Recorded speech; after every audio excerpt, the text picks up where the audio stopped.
بسم اللہ الرحمن الرحیم۔ میں اس وقت مخاطب ہوں اپنی اعلیٰ عدلیہ سے، چیف جسٹس پاکستان سے، اطہر من اللہ صاحب سے۔ میں وہی عورت ہوں جس کی ویڈیو آپ نے دے کر نوٹس لیا تھا۔ میں آپ کی شکر گزار ہوں۔ اللہ تعالیٰ آپ کو ہمیشہ صحت کاملہ میں رکھے۔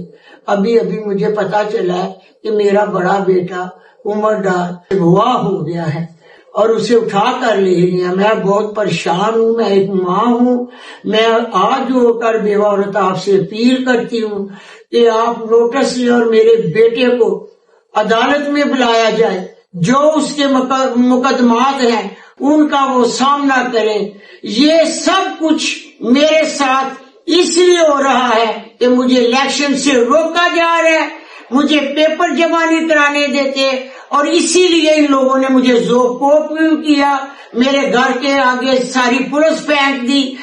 جو کچھ بھی ہو رہا ہے میں سچ کہہ رہی ہوں کہ مجھے الیکشن سے روکنے کے لیے ہے۔ میری اعلیٰ عدلیہ پاکستان زندہ باد۔